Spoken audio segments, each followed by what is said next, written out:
Un pasteur vous répond, le podcast où Florent Varac répond à vos questions, envoyez à contact@toutpoursagloire.com.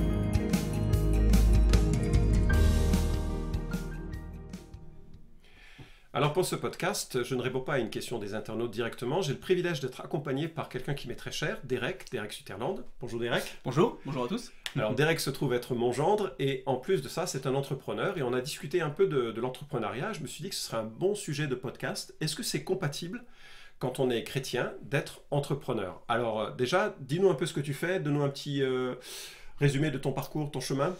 Alors, on est en train d'enregistrer ce podcast alors qu'on est en confinement et c'est vrai que c'est un temps très difficile pour les entrepreneurs, les entreprises, ceux qui sont décisionnaires. Et c'est vrai que toutes mes pensées vont déjà à ceux qui ont une entreprise, auto-entrepreneurs seuls, qui voient soit leurs ventes, leurs clients en baisse. Excellent, Et il y a certains aussi d'ailleurs qui voient un effet inverse. Nous, c'est notre cas, mais ça n'empêche que pour ceux qui ont cette fibre entrepreneuriale de création, de contenu, d'idées, de développer et d'amener ce service à autrui ou un produit, c'est vrai qu'on est dans des temps difficiles et je veux vraiment le souligner avant de démarrer, présenter qui je suis et en fait cette idée chrétien-entrepreneur parce qu'on vit des temps difficiles et ça reste aussi un sujet de prière où on peut contempler la souveraineté de Dieu et aussi voir nos situations en entière dépendance de sa personne. Donc vraiment une petite pensée à tous et toutes, si vous voulez le devenir entrepreneur, en tout cas je pense bien à vous. Alors moi qui je suis? Je m'appelle donc Derek Sutherland, marié, 3 enfants, j'ai 31 ans, je suis franco-écossais et je suis un entrepreneur alors dans l'infoproduit.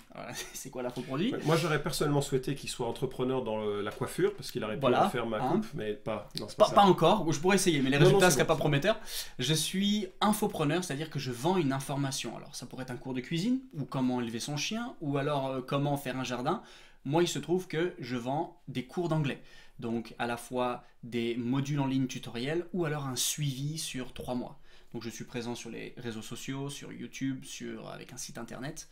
Et donc, ça va faire maintenant à peu près 2 ans que je suis en place en ligne et que j'offre des cours d'anglais pour les francophones qui veulent débloquer leur oral et jusqu'à parler anglais couramment. Ok, alors on parle d'entrepreneuriat, c'est quoi être un entrepreneur et quelles sont les qualités un peu nécessaires pour être entrepreneur? C'est une bonne question parce que c'est vrai aujourd'hui, entrepreneur c'est pas uniquement un statut juridique. Alors l'année dernière, le statut juridique d'auto-entrepreneur a explosé en France, plus 20% de mémoire, du fait qu'il y avait des aides aussi financières, mais c'est vraiment un état d'esprit en fait, je réalise entrepreneur. Donc c'est pas uniquement la personne qui a le statut auto-entrepreneur, c'est vraiment quelqu'un qui a un état d'esprit et c'est une certaine fibre de gens qui ont cette idée de vouloir amener une idée ou un produit ou un service à le créer, donc des gens très créatifs qui veulent tout simplement réaliser que ce qu'ils ont comme idée est monétisable, donc c'est-à-dire un produit physique qu'on veut vendre à quelqu'un, ou alors une idée, ou alors un service. Et c'est vraiment une fibre, ça correspond un peu à une personnalité, ça correspond un peu à une volonté de mettre en avant sa création. C'est ça, et alors je circule en France dans beaucoup de réseaux d'entrepreneurs, quel que soit, alors que ce soit des gens qui sont dans l'immobilier, ou alors de vente de produits, vente de services, et je réalise que les gens sont passionnés par ce qu'ils font, par ce qu'ils amènent, qu'on a des gens qui ont une certaine persévérance, une détermination, et c'est vrai que c'est pas, entre guillemets, tout le monde n'est pas dans sa fibre entrepreneur. C'est-à-dire que certains, ils voient des entrepreneurs, ils ont c'est une idée de cliché, ils disent « Wow, je suis très bien dans mon idée de salarié » et c'est très bien. Et il y en a d'autres qui se disent « Mais c'est trop cool, j'ai l'impression que je peux faire quelque chose d'autre. » Et je vois une fibre. Ouais. Pas de culpabilité si vous ne voulez pas être entrepreneur. Exactement. Pas de culpabilité si vous voulez en être, justement parce que souvent on parle de l'entrepreneuriat comme une sorte de... un peu c'est la carrière des loups. Alors, on se pose la question pour toi qui es un disciple de Christ, est-ce que c'est compatible avec la Bible, être entrepreneur?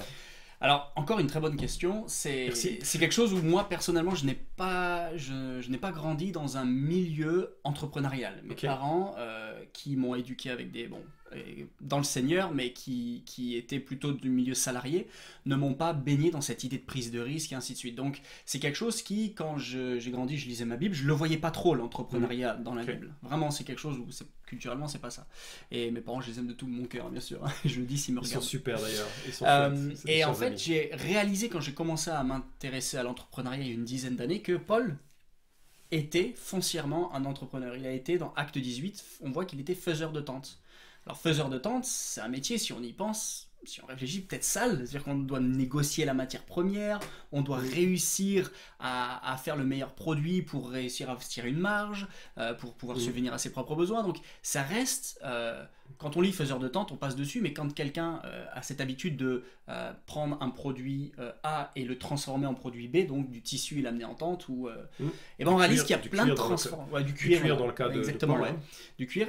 On réalise qu'il y a beaucoup de transformations, donc beaucoup de négociations qui doivent arriver pour ne pas arriver à des problèmes financiers.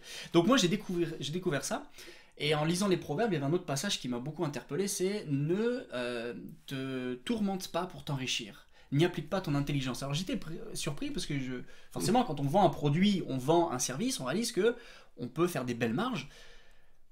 J'étais repris, je me dis bon, pourquoi je fais ça? Pourquoi est-ce que je décide de faire des cours d'anglais en ligne? J'ai un ami qui vend des stylos, j'ai un ami qui vend plein d'autres choses, mais est-ce que la motivation est de se tourmenter pour s'enrichir?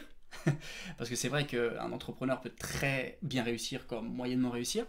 Et ça m'a vraiment amené ce verset dans les proverbes, donc proverbe 23, à évaluer mon motivation. Pourquoi est-ce que je veux devenir entrepreneur? Donc le niveau de base, c'est de dire, mais dans la Bible, il y a des gens qui sont entrepreneurs.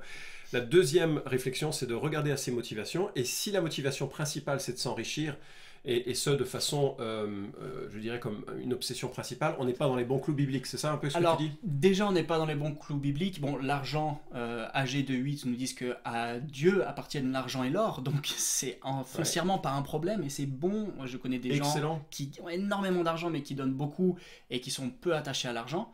Petite parenthèse d'ailleurs, dans mon cœur, je réalise que dans les temps où on avait peu d'argent, j'étais très attaché à l'argent par une économie drastique. Et l'argent était au centre de toutes mes conversations, alors que Dieu nous a fait passer par des moments de disette et un peu plus d'abondance. Quand il y a un peu plus d'argent, j'étais moins attaché. Donc c'était intéressant de voir mon cœur attaché à l'argent avec peu d'argent. Et c'est pas forcément parce qu'on a beaucoup d'argent qu'on y est forcément plus attaché. Ça peut être un risque. Et ça peut être totalement l'inverse, je te rejoins pleinement. C'est sûr. La focalisation sur le moins d'argent possible, c'est aussi une préoccupation de l'argent. Donc l'argent, c'est un rapport compliqué. C'est très compliqué. Et c'est important de souligner qu'avoir de l'argent n'est pas fondamentalement un problème, c'est la gestion et c'est l'objectif que l'on a vis-à-vis de cet argent. Ok ? Et donc forcément, après, on a Paul qui dit à Timothée, l'amour de l'argent est une racine de tous les maux, donc on voit que c'est l'attachement qui est là. Ouais. Et moi, en tout cas, personnellement, c'est quelque chose que je mets à mort tous les jours. Je veux vivre à la croix, je veux vivre dans la repentance, dans la redevabilité à des frères et sœurs, avec mon église locale aussi, forcément, parce que nous, on veut aussi soutenir notre église locale là où on est aussi missionnaire, mais voilà. Et ça, je retiens un autre principe, c'est que l'argent est un moyen qui contribue à l'essor des missions. Mon directeur de mission nous a fait remarquer, je trouve que c'était très pertinent, l'essor contemporain des missions, qui permet à des missionnaires d'être financés par des fonds privés, ça vient de la classe moyenne du développement qui est issue de la révolution industrielle. Donc le fait que nous ayons de l'argent, nous, peuple commun, ça nous permet de soutenir des œuvres missionnaires, ce qui n'était pas possible dans les siècles précédents aussi facilement. C'est une bonne remarque. L'argent est un moyen, c'est pas un but. Et tout n'est pas noir-blanc, il y a vraiment des nuances dans l'entrepreneuriat. Il y a des super patrons, il y a des patrons horribles, il y a des super salariés, des salariés qui foutent rien. Donc on peut pas dire les salariés foncièrement sont mauvais parce qu'ils font rien.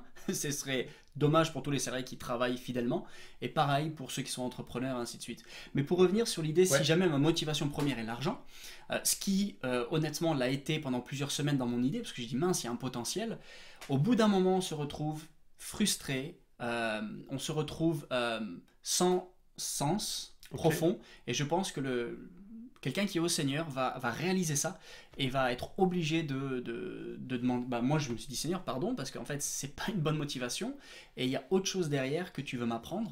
Et ça m'a beaucoup aidé aussi de réaliser que non seulement on n'est pas dans les clous bibliques, mais on le vit très, très, très mal. Ouais, d'ailleurs, chrétien ou pas, hein, je vois des gens qui gagnent énormément d'argent. Quand je dis énormément, c'est énormément, et qui sont pas en phase avec ce qu'ils veulent faire, et ils sont pas bien, et ils veulent toujours plus. Et le cœur de l'homme est un puits sans fond s'il n'y a pas le Seigneur. Et donc c'est vrai que non seulement on n'est pas dans le clou bibliquement, mais c'est parce que le Seigneur connaît notre cœur. Oui, c'est ça. C'est intéressant parce que ça montre aussi que le chemin est plus intéressant que le résultat, ou du moins doit être aussi intéressant que le résultat. Et donc si on se focalise sur le résultat, on ne se focalise pas sur le chemin à parcourir qui est un cadeau de Dieu, une activité qui, comme toutes les activités, est source de joie. Mais si ça devient un objectif, on loupe la cible en fait. C'est sûr, et tout entrepreneur va pouvoir réaliser ça, que si le chemin n'est pas appréciable, le résultat sera vide. Et donc, il faut aimer ce qu'on fait, même si on n'a pas de résultat. Il faut aimer créer, il faut aimer persévérer. Il y a toutes ces valeurs aussi de création, de persévérance qui sont transférables dans toute œuvre missionnaire, dans toute élever des enfants. Il faut persévérer, il faut créer. Comment... C'est ça. Et j'irais même, c'est un peu à l'image de Dieu, parce que Dieu est créateur, il nous donne la capacité de créativité. Aussi, il persévère dans son plan, nous aussi, ça nous donne la possibilité de l'apprendre à ses côtés. J'aime bien ce que tu évoques. Alors, quels sont les dangers de l'entrepreneuriat? On en a un peu parlé. Hein, ouais. Tu verrais d'autres choses? Plusieurs dangers. En fait, j'ai pris mes notes, donc c'est pour ça que je suis ici à regarder différentes choses. Il y a plusieurs dangers. Donc forcément, on en a parlé, l'argent. Mais il y a plusieurs dangers. C'est de quelqu'un qui se lance dans le milieu entrepreneurial, qui n'est pas, entre guillemets, éduqué, qui va faire des erreurs de base qui sont, encore avec l'argent, la différence entre un chiffre d'affaires et les bénéfices. Okay. Quand on réalise qu'on peut faire un chiffre d'affaires en 5 chiffres par mois, ce qui est immense quand on vient du milieu salarial, on gagne peut-être 1500, 2000, 3000, ainsi de suite, euros bien sûr. On arrive dans l'entreprise et on réalise que nos idées, notre produit peuvent faire un chiffre d'affaires de 10, 12 000 euros par mois. Mais le piège, il est là, le danger, c'est qu'un chiffre d'affaires n'est pas un bénéfice. Parce qu'il y a de la pub, parce qu'il y a des coûts de transformation, parce qu'il y a, des produits qui reviennent. Et résultat, quand on est peu éduqué, on se met à vivre à un rythme là, parce qu'en fait, on a cru que notre chiffre d'affaires était notre bénéfice net. Et au bout de quelques mois, on se retrouve à être la corde au cou. Exactement. Et le problème, c'est nous, en fait. C'est parce qu'on s'est dit, oh, je suis quelqu'un de bien, voilà.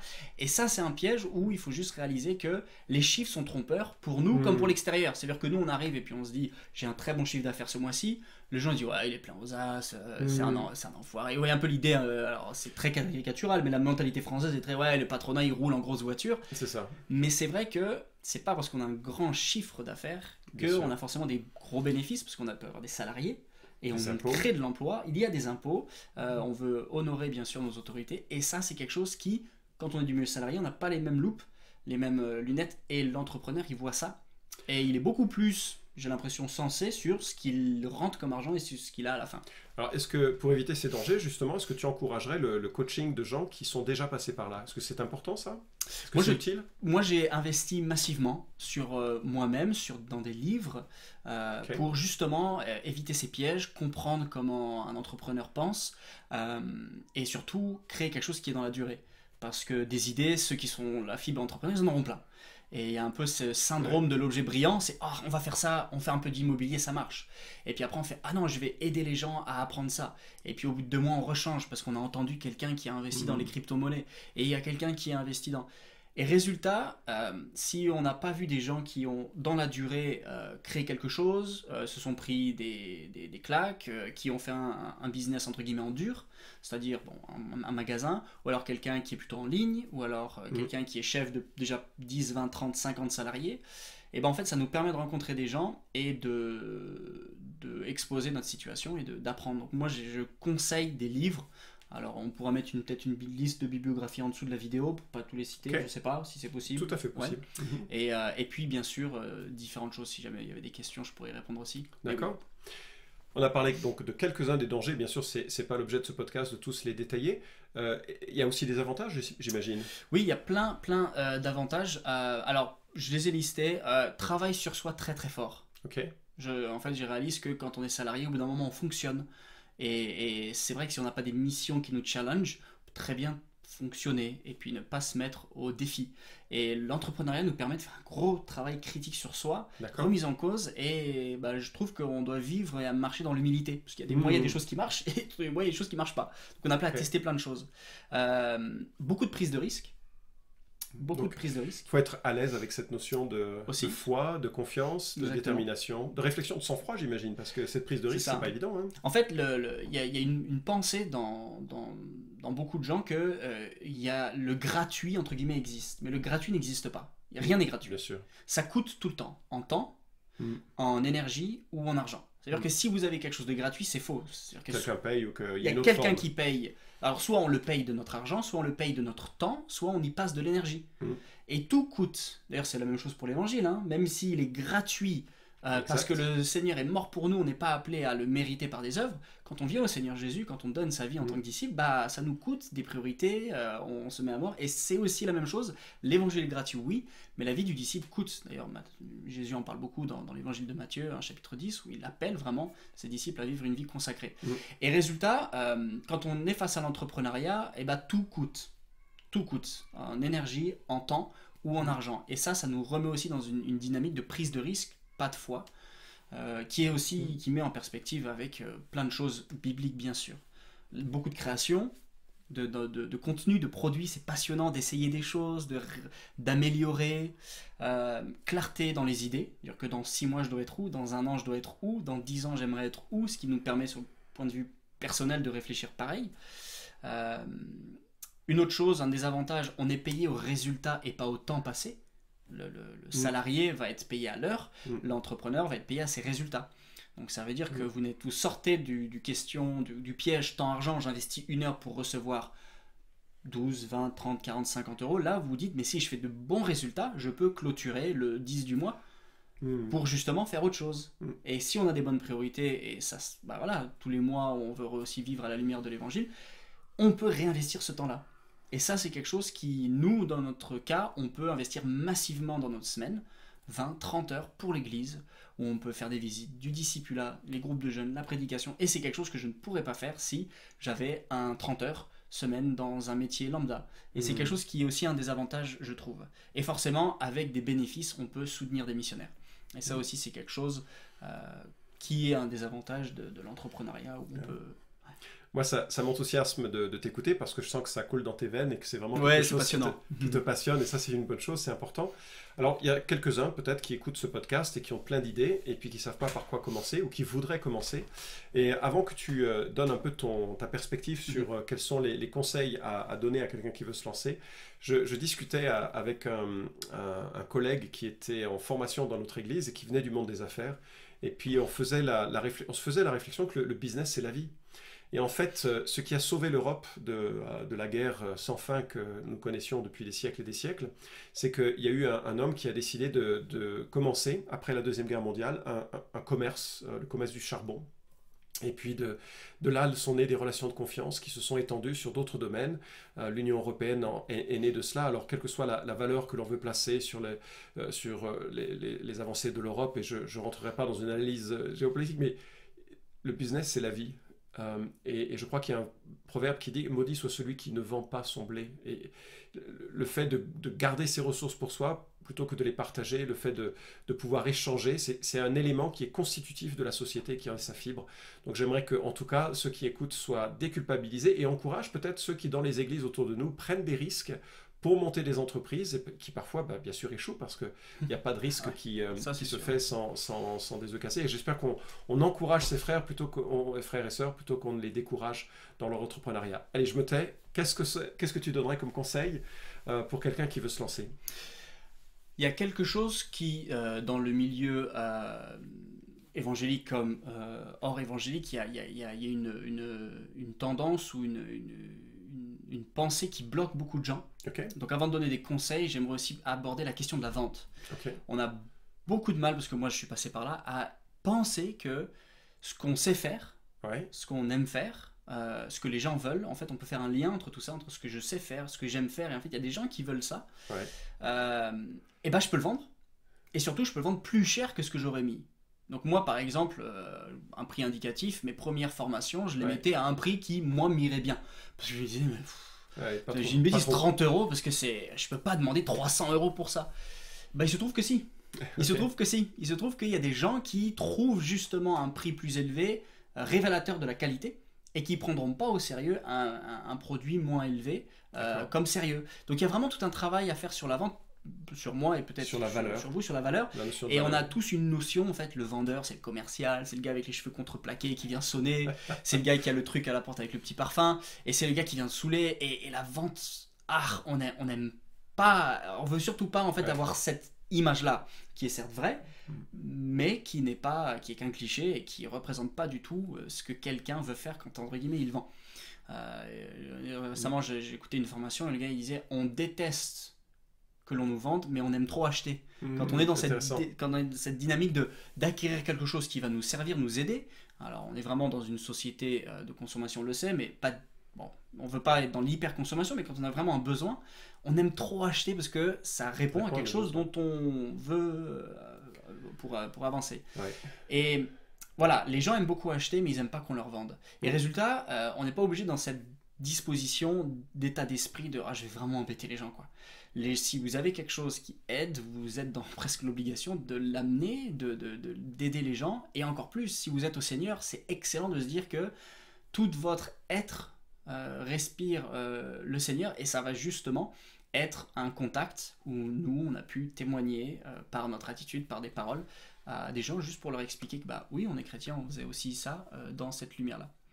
Donc l'idée de la vente et la question de la vente est vraiment à régler pour être... psychologie personnelle, Exactement. Le rapport à l'argent et à la vente. Surtout quand on arrive sur ce qu'on appelle les déclencheurs mentaux, c'est-à-dire quand on fait appel à la preuve, des techniques de persuasion, preuve sociale, la rareté, l'urgence, qui en gros, certains prêtent, c'est la grosse manipulation.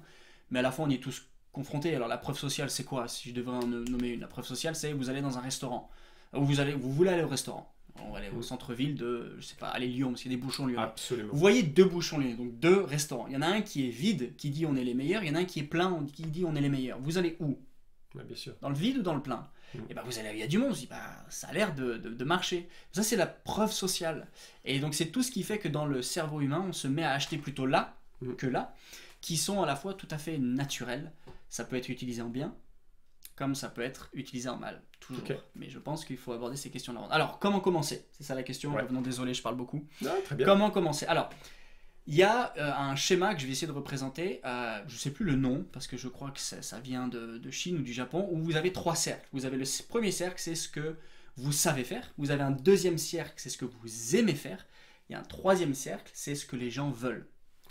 Et l'idée, c'est de trouver où est-ce que vous pouvez mettre ces 3 cercles en corrélation pour qu'ils soient mutuels. Donc il faudrait qu'il y ait le premier cercle qui concourt au deuxième et au troisième. Parce que s'il y a quelque chose que vous savez faire et que vous aimez faire, mais si les gens n'en veulent pas, c'est sens interdit, parce que vous allez vous tuer à la tâche et réaliser mais en fait les gens ne veulent pas. Donc je sais pas si je connais beaucoup d'artistes qui sont un peu dans cette situation. Voilà, donc moi j'aime trop faire ça, en plus je sais bien le faire, mais je comprends pas les gens voilà. Alors soit les gens savent pas entre guillemets vendre, soit en fait les gens ne veulent pas. C'est ça. Deuxième petite réflexion, c'est si vous êtes face à quelque chose que les gens veulent, que vous savez faire, mais que vous n'aimez pas, au bout d'un moment, ça va être uniquement motivé par l'argent. En fait. Parce que vous dire, il y a plein d'argent à se faire, mais voilà, comme on a dit, c'est très très limité, parce que vous n'êtes pas en phase déjà avec ce que vous êtes appelé à faire, et donc il faut trouver ce que les gens aiment, ce que vous savez faire, et surtout ce que les gens veulent. Ensuite, je vous encourage à regarder tous les concurrents qui existent déjà dans votre marché ou dans votre idée. Regardez tous les concurrents, les gens qui font déjà ce que vous pensez faire. Et là, il y en a beaucoup de gens qui font mais s'il y en a déjà qui le font, c'est qu'il n'y a plus de place. Alors, c'est une façon de penser qui est entièrement bloquante, mais moi je pense que non. S'il y a des gens qui sont sur le marché, ça veut dire qu'il y a un marché. Donc, entre guillemets, vous pouvez, dans votre personnalité, amener une alternative. Quelque chose de plus, une alternative de mieux. Et donc, pas obligé de voir ça comme le verre à moitié vide, plutôt verre à moitié plein. Je peux, moi, contribuer de ma manière. Aujourd'hui, en enseignement d'anglais, il y a 2 ans et demi, je dis mais c'est bouché. Je veux dire, de partout, il y a de l'enseignement d'anglais. Et en fait, résultat, avec une pédagogie peut-être novatrice, ou alors qui je suis, je veux dire, voilà, parce que c'est moi qui fais le cours et pas quelqu'un d'autre, ou alors mon identité que si je délègue, parce qu'aujourd'hui on est 7 personnes donc, dans l'entreprise bilingue, et ça reste entièrement lié à ce que j'ai pensé, toute humilité, mais c'est ça, même toi, tu sais, quand tu penses à quelque chose, tu te dis, mais c'est un peu une identité. Donc regarde les concurrents, donc il y a un marché, rassure-toi que tu es unique, donc tu pourras te démarquer. Une autre chose, souvent en France, on pense, je dois avoir quel statut? On est un peu stressé par cette paperasse, cette administration. On est dans l'administratif, ça c'est certain. Ah là là, et ça c'est vraiment bloquant. Donc mon conseil, fais des ventes, assure-toi que ça marche. Je crois que tu as jusque plusieurs milliers, je crois que c'est 2200 € de vente par an avant de créer un statut dans une idée. Vérifie s'il y a un marché et après tu crées ton statut. Ne te fatigue pas à trouver des statuts, faire de la paperasse et ainsi de suite. Teste teste, vois s'il y a un potentiel de croissance, et après tu crées ton site. Donc fais des ventes au début, comme ça au moins ça te permet de moins être stressé, de t'engager dans des démarches compliquées.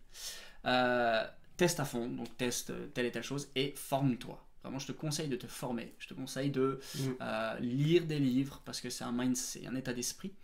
Et puis après, tout ce qu'on a dit, les valeurs, se remettre en cause, créer, essayer, tester. Après, ça peut soit décoller, soit réajuster, quoi. Super, merci beaucoup Derek. C'est un premier podcast sur la question de l'entrepreneuriat. Et puis, j'imagine que ça suscitera des questions. Et puis, je te les renverrai à toi, ces questions. Super. Vous pouvez suivre cette chronique hebdomadaire Un pasteur vous répond sur SoundCloud, iTunes et Stitcher.